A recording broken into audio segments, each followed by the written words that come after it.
ધોરણ 8 ના વહાલા વિદ્યાર્થી મિત્રો, આજે આપણે આ વિડિયો લેક્ચરની અંદર તમારું અલંકાર પબ્લિકેશનની જે સ્વાધ્યાય પોથી આવે છે તેમાં વિજ્ઞાન વિષયનો પાઠ નંબર 3 છે. કોલસો અને પેટ્રોલિયમ તેમનું સંપૂર્ણ સોલ્યુશન આ વિડિયો લેક્ચરમાં જોવાના છે.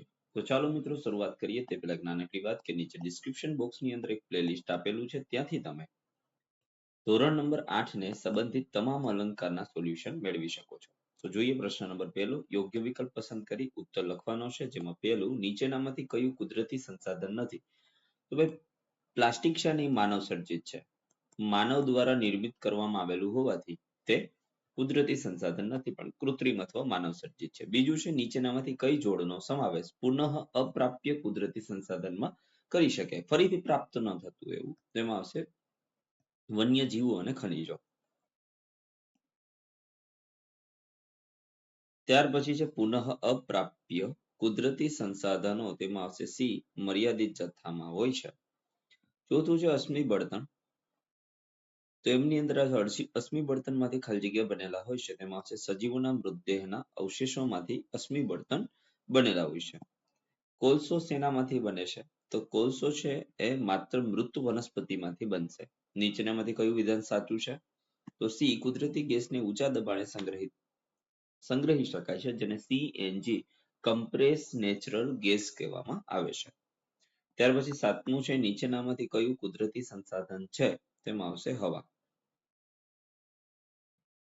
ત્યાર પછી આગળ જઈએ તો નીચેનામાંથી કયું કુદરતી સંસાધન છે? તો ભાઈ એલ્યુમિનિયમ, હવા અને પેટ્રોલ આ બધા કુદરતી જ છે, પ્લાસ્ટિક એક નથી. એટલે આ એક ક્વેશ્ચન ને જરા માર્ક કરીને જોઈ લેજો. ઓકે, તમારા શિક્ષકને પૂછી લેજો કે આ ક્વેશ્ચન ની અંદર અમારે શું કરવું. અહીંયા લગભગ એવું હશે કે કયું કુદરતી સંસાધન નથી, તો એમાં આવશે પ્લાસ્ટિક, પણ બાકીના બધા તો કુદરતી જ છે, કુદરતમાંથી મળે. બીજું નીચેનામાંથી યોગ્ય વિકલ્પ પસંદ કરી ખાલી જગ્યા પૂરો, જેમાં પહેલું અશ્મિ બળતણમાં પેટ્રોલિયમ અને કુદરતી વાયુઓનો સમાવેશ થાય છે. બીજું પેટ્રોલિયમમાંથી વિવિધ ઘટકો અલગ કરવાની પ્રક્રિયાને પેટ્રોલિયમ રિફાઇનરી કહેવામાં આવે છે. ત્રીજું છે સીએનજી એ વાહન માટે સૌથી ઓછું પ્રદૂષણ કરતું બળતણ છે. સીએનજી એટલે કમ્પ્રેસ નેચરલ ગેસ અને એલપીજી એટલે લિક્વિફાઈ પેટ્રોલિયમ ગેસ. ચોથું કોલસાને હવામાં ગરમ કરવામાં આવે ત્યારે મુખ્યત્વે કાર્બન ડાયોક્સાઇડ વાયુ ઉત્પન્ન કરે છે. પાંચમું છે કોલટાર એ કાળું ઘટ તથા અણગમતી વાસવાળું પ્રવાહી છે. ત્રીજું છે યોગ્ય જૂથમાં વર્ગીકૃત કરો. પુનઃ પ્રાપ્ય કુદરતી સંસાધનોમાં આવશે હવા, સૂર્યપ્રકાશ, ઓક્સિજન. પુનઃ અપ્રાપ્ય કુદરતી સંસાધનમાં આવશે કોલસો, કુદરતી ગેસ, પેટ્રોલિયમ, ખનિજ અને વન્યજીવો. ત્યાર પછી જોડકા જોડવાના છે, તો જેમાં પહેલું છે પેટ્રોલ, તો પેટ્રોલમાં આવશે મોટરનું બળતણ. કેરોસીનમાં આવશે સ્ટવ, દીવા માટેનું બળતણ. ડીઝલની અંદર આવશે ભારે વાહનો તથા ઇલેક્ટ્રિક જનરેટરનું બળતણ. ઊંજણ તેલ, તો એમની અંદર આવશે ઊંજવા માટે. પેરાફિન મીણ, તેમાં આવશે મલમ અને મીણબત્તી બનાવવા. બ્યુટમિન, તો એમની અંદર આવશે રંગો બનાવવા. ત્યાર પછી પાંચમું છે વિધાનો ખરા છે કે ખોટા જણાવો, જેમાં અશ્મિ બળતણને પ્રયોગશાળામાં બનાવી શકાય, તો ખોટું. સીએનજી એ પેટ્રોલ કરતા વધારે પ્રદૂષણ ફેલાવે, તો ખોટું. કોક એ કાર્બનનું લગભગ સંપૂર્ણ શુદ્ધ સ્વરૂપ છે, તો સાચું. કોલટાર એ વિવિધ પદાર્થોનું મિશ્રણ છે, તો સાચું. કેરોસીન એ અશ્મિ બળતણ નથી, તો ખોટું. પેટ્રોલનો ઉપયોગ ડાય ક્લીનિંગ માટે સોલ્વન્ટ તરીકે થાય છે, તો સાચું. ઊંચા દબાણ અને તાપમાનને લીધે મૃત વનસ્પતિઓ ધીરે ધીરે કોલસામાં ફેરવાય છે, તો સાચું.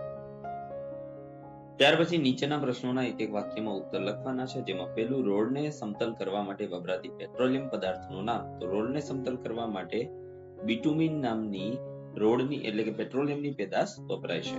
બીજું છે હવાઈ જહાજમાં બળતણ તરીકે શેનો ઉપયોગ થાય? તો પેટ્રોલિયમના પેટ્રોલ ઘટકનો ઉપયોગ થાય છે, જેને આપણે ગેસોલિન પણ કહી શકીએ. ત્રીજું છે વેસેલિનની બનાવટ માટે પેટ્રોલિયમનો કયો ઘટક વપરાય? તો પેરાફિન મીણ વપરાશે. કોણ વપરાશે? પેરાફિન મીણ. ચોથું છે જેટ પ્લેનમાં બળતણ તરીકે શું વપરાય છે? તો જેટ પ્લેનમાં બળતણ તરીકે કેરોસીનનો ઉપયોગ થાય. શેનો થાય? કેરોસીનનો. એલપીજી નું પૂરું નામ છે લિક્વિફાઈડ પેટ્રોલિયમ ગેસ. સીએનજી નું કમ્પ્રેસ્ડ નેચરલ ગેસ અને પીસીઆરએ નું પૂરું નામ થશે the petroleum conservation and research association. ત્યાર પછી વ્યાખ્યા આપવાની છે પુનઃ પ્રાપ્ય કુદરતી સંસાધન.